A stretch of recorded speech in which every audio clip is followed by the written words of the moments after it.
The moment Margaret wheeled her suitcase into my living room, I felt the air tighten. It wasn't dramatic.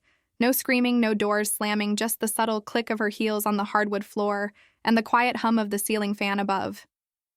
That was the instant everything began to unravel slowly, quietly, like a porcelain cup slipping from a trembling hand. My name is Linda Thompson. I'm 34, and until recently, I believed I had built a life full of peace and stability. A loving husband, a cozy house in a quiet suburb, and a secret that could shatter both. The day my mother-in-law Margaret moved in was supposed to be temporary. My husband Charles suggested it after his father Walter had a mild stroke. He said she needed support and company. I smiled and agreed because that's what good daughters-in-law do. But inside I was shaking because Margaret wasn't just Charles's mother. She was also the wife of the man whose child I was carrying. Before I explain how it all happened, how my life twisted into something unrecognizable, you need to understand the beginning. 2 years ago, I met Charles at a neighborhood block party. He was calm, thoughtful, the kind of man who listened more than he spoke.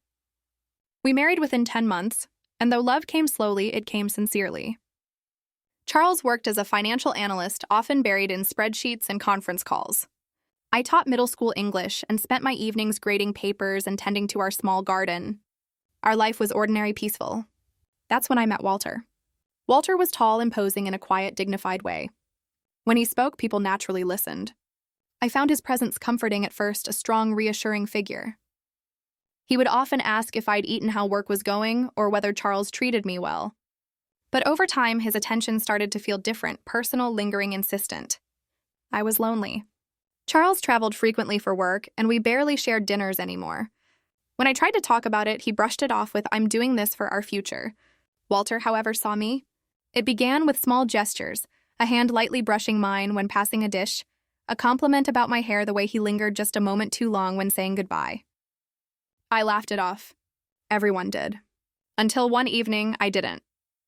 That night, Charles had flown to New York for a business conference. Walter stopped by claiming he had some papers he needed me to review regarding the family property. I invited him in. We had tea. The conversation grew quiet, and then for reasons I still can't fully explain, it turned wrong. It wasn't forced. It wasn't violence. It was confusion, loneliness, and poor judgment all tangled together. The next morning, I couldn't look at myself in the mirror. I swore it would end there. I swore I'd bury it in silence. But silence doesn't erase anything. It only preserves it. 2 months later, I missed my period. At first, I hoped it was stress. Then the test confirmed it, 2 pink lines. I sat on the cold bathroom tile, hands shaking so badly I could barely hold the stick. Deep down, I already knew.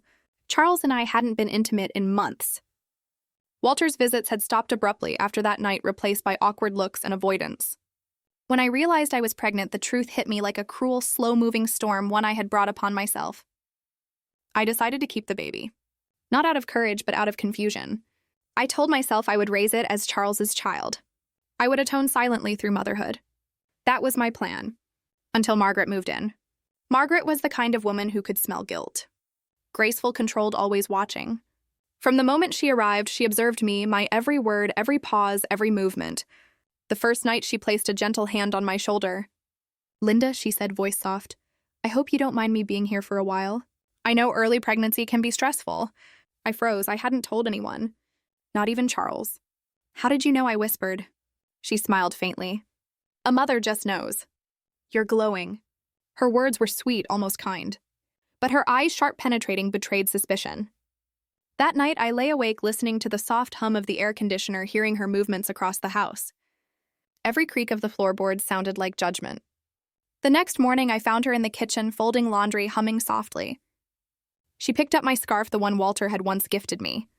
"Lovely color," she said casually. Walter always had good taste. My throat went dry.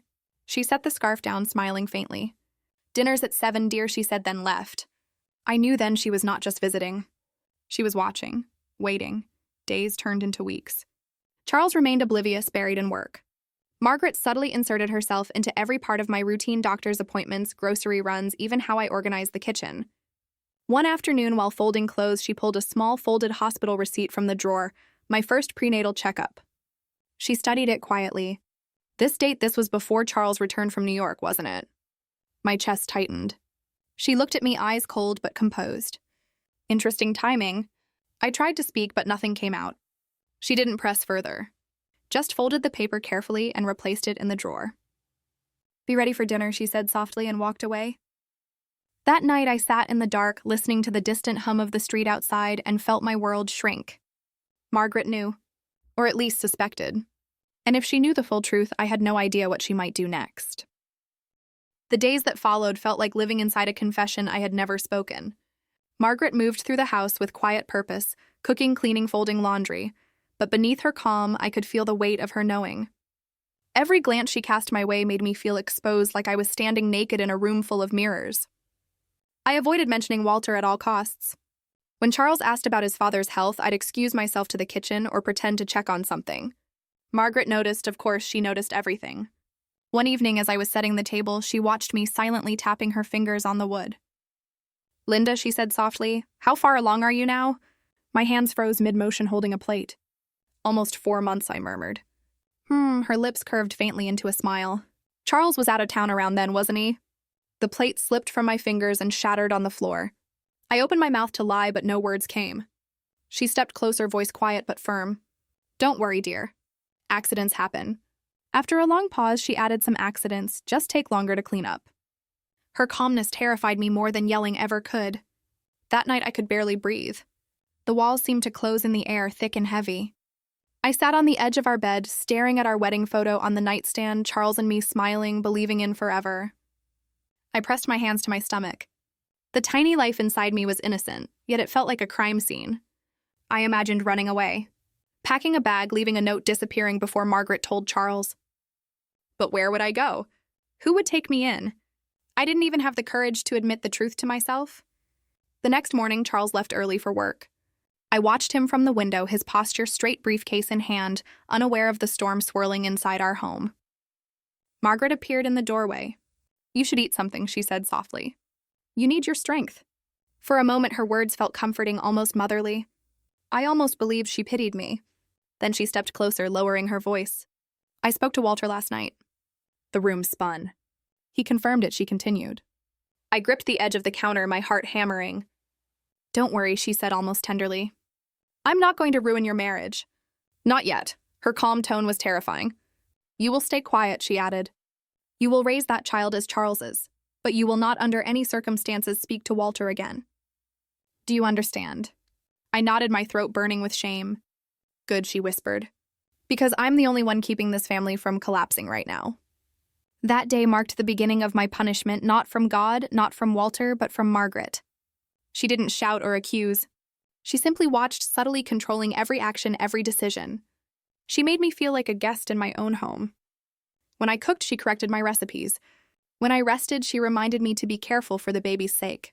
She even began calling me daughter again, but the word tasted bitter. I told myself she was protecting the family, perhaps even trying to save me from myself. But every night lying awake, I felt her eyes, even when she was across the hall, as though she were guarding her husband's sin and my shame. Weeks passed. My belly began to show. Charles was thrilled, his first child. He kissed my forehead each morning before leaving for work, whispered prayers for my health, promised to build the nursery himself. And every time he smiled, I felt a pang of guilt and dread. One afternoon, I heard raised voices downstairs. Margaret and Walter. I froze midway down the stairs, my pulse racing. "You disgust me," she hissed. "Do you really think I wouldn't find out?" "It was a mistake," Margaret Walter's voice trembled. "I never meant a mistake. You slept with your daughter-in-law. You ruined everything." I clutched the railing, my stomach knotting. "I can fix this," he said weakly. "You can't fix what's already growing inside her." There was a pause, sharp and cutting. Then Margaret's voice softened, chilling in its precision. "You will not speak to her again. You will not go near her or the child. And if you do, I will tell Charles everything."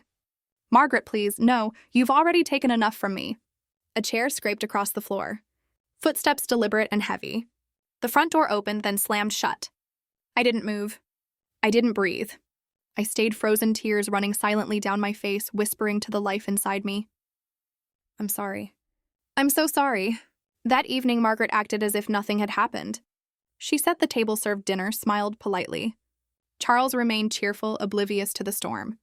But Walter didn't come that night or the next.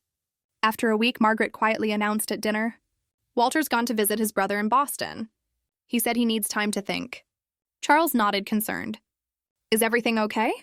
He's just tired, she said. A little rest will do him good. I didn't speak. I didn't have to. She had sent him away, and part of me felt relieved. Yet guilt gnawed at me relentlessly. One night I caught my reflection in the mirror, a single gray strand near my temple. I was only 34. Guilt ages you in silence. Margaret passed by my room carrying folded laundry.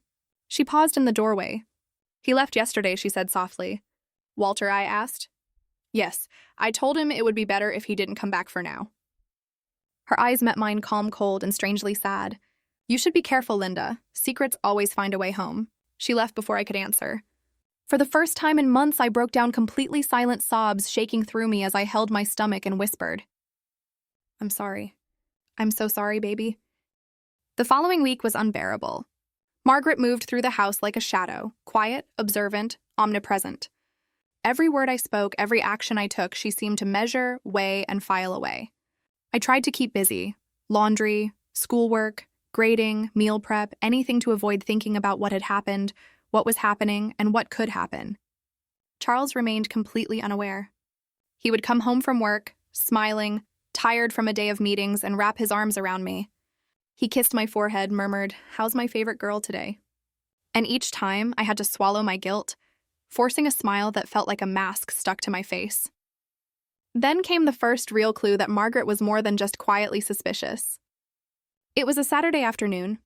I was sitting on the couch, reading a book, when I noticed her standing by the window, watching me. She had a notebook in her hand. Linda, she said casually, have you been feeling okay? Morning sickness? Fatigue? I nodded. Yes, I think I'm adjusting fine. She scribbled something in the notebook and smiled. Good. It's important to track these things. I tried not to let my heart pound. The notebook was too precise, too deliberate. She was monitoring me, watching me. Later that evening, while I prepared dinner, I found her in the kitchen, gently rearranging my utensils. You should use these knives, dear, she said softly, pointing. They're safer during pregnancy. I nodded silently. There was something in the tone. Not quite motherly, not quite concerned, more like control. I began to notice little things, the way she asked about my water intake, the way she casually checked the bathroom garbage can, the way she lingered a little too long when asking about Walter. It was subtle, too subtle to confront. But I knew she suspected. The breaking point came one rainy Tuesday. Charles was in Chicago for work. I was folding laundry when I overheard her voice in the living room, sharp and controlled. Walter, she said, voice low, dangerous. You can't just disappear and hope this goes away. You need to face what you've done. I froze. I didn't mean for it to happen, Walter replied quietly. It was a mistake, Margaret. I never. A mistake, she hissed. A child is growing, Walter. You don't get to call that a mistake. My chest tightened. My knees nearly buckled. I can fix it. I'll leave. I'll do whatever you want, Walter pleaded. It's too late for that, she whispered, venom in her calm. You will not contact her again. You will not see the child. And if you do, I will tell Charles everything. I couldn't breathe. Margaret, please. No, she said firmly. You've already caused enough damage. The front door opened and closed. Footsteps. Silence. I remained frozen on the stairs, silent tears rolling down my cheeks. I whispered to the baby inside me, I'm sorry. I didn't want this. I didn't mean for any of it. After that night, Walter didn't return. Margaret carried on as if nothing had happened, smiling politely at Charles, preparing dinner, setting the table. But the tension was everywhere, thick, suffocating, unavoidable. I tried to regain a sense of normalcy. I focused on work, on preparing the nursery, on surviving each day. Yet every glance from Margaret reminded me she knew. She knew the truth and had decided to act as the silent arbiter of justice. One afternoon, while I was tidying the living room, she called me into the study. Linda, she said, voice soft but firm, I've been thinking. You're young? You made a mistake. But you have to understand, this cannot continue. You need to stay away from Walter. He is not safe for you or the baby. I nodded, swallowing my fear and shame. Yes, Margaret, I whispered. Good, she said. Because I am the only one protecting this family right now. Her words weren't kind. They weren't meant to comfort. They were a warning. That evening, Charles returned home, tired but cheerful. He kissed me on the forehead and asked about my day. I smiled, hiding the storm that had been raging in our home. Margaret served dinner like a model hostess, smiling politely, speaking softly. Charles never suspected a thing. But I knew. I knew the truth, and I knew Margaret knew it too. And slowly I began to realize that life with her in the house would never be the same. Every word I spoke, every action I took, every choice I made, Margaret was silently judging, monitoring, and controlling it all. I was trapped in my own home, with a secret growing inside me, and with the woman who could destroy everything standing quietly by, poised to act. By the time the leaves began to change color that October, the tension in the house was almost unbearable. Every morning I woke with a lump in my throat, bracing for the subtle scrutiny of Margaret's gaze. Every evening I went to bed feeling like a child being judged for a crime she didn't fully understand herself. Charles was blissfully unaware. He would talk about work, the neighborhood kids, his plans for the nursery, and each time I wanted to cry, not just for my shame, but for the life I felt slipping away, one quiet judgment at a time.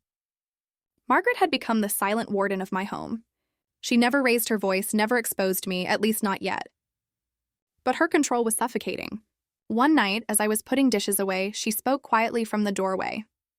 "Linda, we need to talk." Her tone wasn't gentle. It wasn't kind.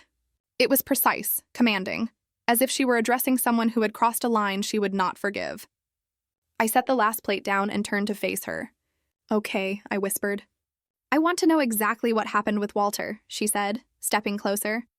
"I don't want excuses, I don't want lies. I need the truth." My stomach twisted. I knew that truth had the power to destroy everything I had. My marriage, my home, my sanity. "It was a mistake," I said finally, my voice trembling. "It happened once, and I ended it. I didn't mean for it to happen." Margaret studied me silently, her sharp eyes piercing through the layers of my excuses and shame. "And the baby?" My throat closed. I had to swallow hard before answering. "I'm keeping it," I whispered. I don't want to hurt Charles. I'll raise it as his." Her lips pressed into a thin line. She walked around me slowly, as if weighing the weight of my words. "Do you understand what you're asking me to do?" she said finally. "You're asking me to protect the man who betrayed me, protect the child that isn't his, and shield your husband from the truth. You want me to help you lie?"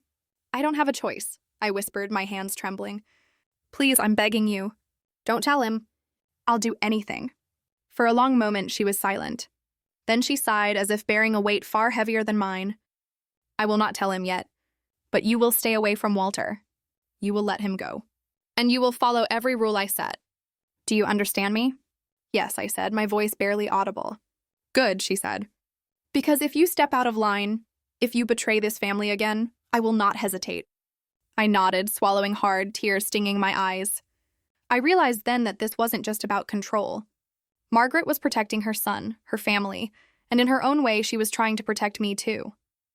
But that didn't make it any easier to live with. The next week I began my plan, not revenge, not confrontation, but survival. I had to protect my secret, my baby, and my marriage. Every interaction with Margaret became a careful dance, every word measured, every movement calculated. I started documenting everything. Notes on my daily routines, my interactions with Margaret, even my own emotions. I kept a small journal hidden under my bed, a lifeline in case anything went wrong. Margaret, of course, noticed. "You're writing a lot these days," she remarked one evening, passing by my room. "Just thoughts," I said quickly, closing the notebook. "Make sure you're honest with yourself," she said softly, then walked away. Her words, like everything else she said, felt like both a warning and a lesson. Then came the first test of my resolve. Walter called, a number I hadn't seen in weeks. I froze when I saw it flash on my phone. My fingers hovered over the answer button. I wanted to hear him, to know he was safe, to confess to him, anything to release the tension. But Margaret had made it clear, do not contact him. I let the call go to voicemail. My heart pounded, my hands shook. Later, Margaret asked casually if I'd spoken to anyone from the office that day. "No," I said, my voice steady. "Good," she said, smiling faintly. "Keep it that way. For all our sakes." And I did. Margaret's influence over the household became more evident each day. She organized meals, handled the finances, even arranged doctor appointments for me. She didn't interfere harshly. She guided, corrected, and watched. Every decision I made had to pass her silent approval. One afternoon, as I was preparing lunch, she came into the kitchen carrying a folder. I took the liberty of reviewing your insurance forms, she said. I adjusted them so you'll have the best coverage for prenatal care. It's important to take care of yourself and the baby. Thank you, I murmured, touched but wary. Just remember, she said softly, placing a hand on my shoulder, mistakes can't be repeated. We're protecting more than just one person now. Her words sank deep into me. I realized that Margaret, in her own strict, unyielding way, was taking on the burden of my mistakes. And for the first time, I began to understand her strength. Not cruelty, not judgment, but a fierce, unwavering commitment to the family she had built. But no matter how careful I was, no matter how compliant, I could feel the clock ticking. Secrets don't stay buried forever. And deep down, I knew that eventually the truth would surface. Every dinner, every conversation, every quiet glance from Margaret reminded me she was in control. She held the cards and I was powerless. I was trapped between shame and survival, between love and guilt, between a husband who trusted me completely and a mother-in-law who knew everything. And I knew very soon the storm that had been quietly brewing would break. Thanksgiving was approaching, and with it came a house full of tension disguised as normalcy. The smell of roasted turkey and pumpkin pie filled the air, mingling with the subtle anxiety that seemed to hang over our home. Charles was cheerful, helping Margaret in the kitchen and humming along with the old records she insisted on playing. Everything looked perfect, like any other American suburban Thanksgiving, but I knew it was a fragile illusion. That afternoon, while I was arranging flowers on the dining table, Margaret approached me quietly. "Linda," she said softly, "we need to set some boundaries. Charles will be home all day tomorrow. I want you to act normal, but don't let your emotions override your judgment. Understand?" I nodded. "I understand," I whispered, though my heart pounded like a drum in my chest. Good. Because the longer this secret lasts, the more damage it can do if it ever comes out, she said, walking away. Her words, calm as they were, carried a weight that I couldn't shake. The next day, Charles was in high spirits. He helped Margaret in the kitchen and insisted that I take a break from cooking. "You've done enough, honey," he said. "Go relax, I want you to enjoy Thanksgiving." I smiled weakly, but my mind was elsewhere. Every time Charles left the room, I could feel Margaret's gaze on me, assessing, judging, waiting. I was halfway through setting the table when I heard her voice behind me. "Linda, may I speak with you in the study?" I followed her silently, my stomach tightening. Once inside, she closed the door and turned to face me. "It's time," she said simply. "Time?" I asked, panic rising. "Charles deserves to know the truth," she replied. "I've kept your secret long enough, and now it's no longer safe to hide. You did the right thing by staying away from Walter, but this has to end." My chest constricted. I had imagined this moment for months, but I was never prepared. "Are you going to tell him?" I whispered, tears pricking my eyes. "Not yet," she said. "You will. But I will guide you. I will help you say it in a way that minimizes the damage. You will take responsibility. You will show remorse. And I will support you through it." I nodded, trembling. The thought of confessing to Charles, the man who trusted me completely, filled me with dread. That evening, after dinner, Margaret asked Charles to step out for a moment. "Honey," she said gently, taking my hand, "it's time to tell him." I took a deep breath, standing in the quiet living room, staring at the rug beneath my feet. "Charles, I have something to tell you," I began, my voice barely audible.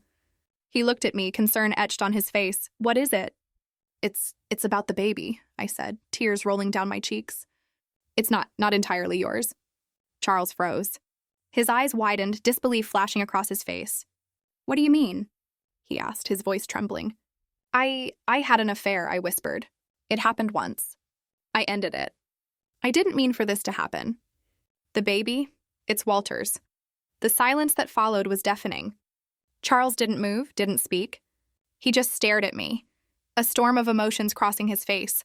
Shock, anger, betrayal, disbelief. Margaret stepped forward, placing a steadying hand on his shoulder. "Charles, listen," she said softly. "Linda has been honest.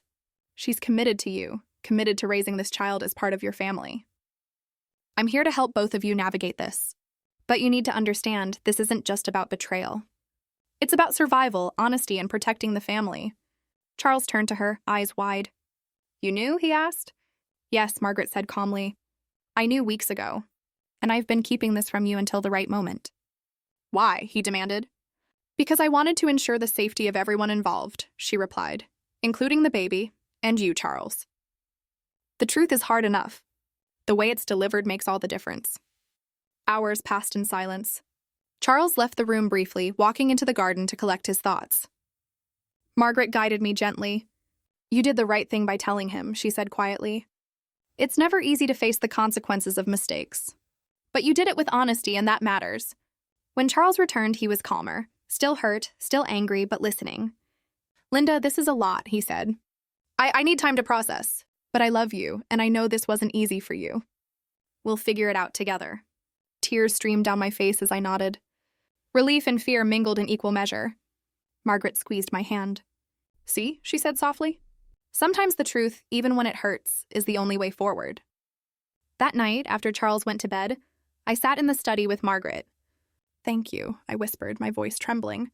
You need to thank yourself too, she replied. You faced the truth. You took responsibility, and you're still here protecting this child. That's not weakness, Linda, that's strength. I looked at her, tears in my eyes, and realized something I hadn't before. Margaret wasn't just my mother-in-law. She was a guide, a guardian, and in a strange, difficult way, a mentor. I had feared her. I had hated her silently. But in the quiet aftermath of the storm, I understood her. She was fierce, precise, and unyielding, but also deeply human. And I knew in that moment that our lives would never be the same. But somehow maybe we could survive, together. The weeks after the confession were strange, tentative, fragile, and yet full of small, unexpected healing. Charles was distant at first. He came home from work, smiled politely, but didn't speak much about the baby or our future. I respected that silence and focused on keeping the household smooth, on preparing for the baby's arrival, and quietly rebuilding trust. Margaret continued to be a constant presence, watching, guiding, and subtly protecting the fragile threads of our family. She never berated me, never reminded me of my mistake. She simply showed me how to move forward with dignity, even after betrayal. One evening, she called me into the kitchen. Linda, she said softly, come sit. I made tea. We sat at the small table, steam curling from the cups, the soft hum of the refrigerator the only sound in the quiet house. I know this has been hard, she said, eyes meeting mine, but you're stronger than you realize. You're going to be a good mother, regardless of the circumstances. And Charles, he'll find a way to forgive. He already is trying. Her words warmed me. For the first time in months, I felt a small spark of hope. I don't deserve this kindness, I whispered. It's not about deserving, she replied. It's about survival, responsibility, and learning from mistakes. You're doing all three. That's enough. Charles gradually opened up. We began attending counseling sessions together. Margaret insisted at first, and then gently encouraged us to continue even without her presence. The process was slow, painful, full of difficult conversations and uncomfortable silences. But each week, the walls between us thinned. We began to speak honestly about the past, our fears, and our hopes for the future. Margaret remained a steadying influence. She didn't interfere directly anymore. She let Charles and me navigate the aftermath. But she was always there if needed. A calm presence, a reminder of resilience and perspective. As the months passed, my belly grew, and the reality of the child inside me became more tangible. I felt the little kicks and rolls, tiny reminders of life and possibility. Charles would talk to the baby gently, even joking about who it looked like more. I watched him, heart aching and full of hope. Despite everything, he was stepping into fatherhood with patience and grace. Margaret would sometimes sit nearby, knitting or reading, and occasionally glance at me with that sharp yet approving look. It was her way of saying, you survived, you endured, you're doing it right. The day I went into labor, Margaret was at my side in the hospital. Charles held my hand, whispering encouragement, while I fought through pain and exhaustion. Hours later, the cries of a newborn filled the room. Charles kissed my forehead, tears in his eyes. We made it, he whispered. Margaret smiled softly, her eyes glistening. Yes, she said. You made it. All of you. I held the baby in my arms, tiny, fragile, perfect. Despite the tangled beginnings, despite the betrayal, despite the fear and guilt, life had a way of finding hope in the smallest of miracles. In the weeks after returning home, life settled into a new rhythm. Charles was a devoted father, learning every detail about his child. Margaret remained a gentle presence, helping where needed but giving space for us to grow as a family. And I began to forgive myself, slowly, painfully, but genuinely. I understood that mistakes don't define us. Our actions after them do. I chose honesty, courage, and responsibility. I chose love. One quiet evening, I found Margaret sitting on the porch, sipping tea as the sun set. "Thank you," I said softly. "For what?" she asked, tilting her head. "For saving this family. For saving me." She smiled faintly. "I didn't save you," she said. "You saved yourself. I just made sure you didn't fall too far." Her words stayed with me. Months later, as I watched Charles playing with the baby in the yard, I felt a deep sense of peace. Life wasn't perfect. It would never be the life I had imagined, but it was real, honest, full of challenges, yes, but also full of love. I had learned that forgiveness of others and oneself is not a gift, but a choice, a daily practice. And even in the darkest storms, strength and compassion can survive. Margaret never said much about the past. She didn't need to. Her presence, her guidance, her unwavering control had taught me everything I needed to know about resilience, dignity, and family. I often think about that first night, when she arrived with her suitcase, and I realized the truth would come to light. I dreaded her knowing, her judging, but it was her quiet strength that allowed me to face the consequences, survive them, and grow. And I wonder sometimes, as I watch my child sleeping peacefully in the crib, would I have survived without her? Would you have made the same choices I did? Life moves on, one quiet step at a time. Secrets have a way of surfacing. Mistakes have a way of shaping us. But the most important lessons, honesty, courage, compassion, and forgiveness, remain, always. If you've ever faced a secret that felt impossible to share, or had someone unexpectedly guide you through life's storms, I want to hear from you. Comment below, share your story, and don't forget to subscribe for more real-life journeys of struggle, truth, and resilience.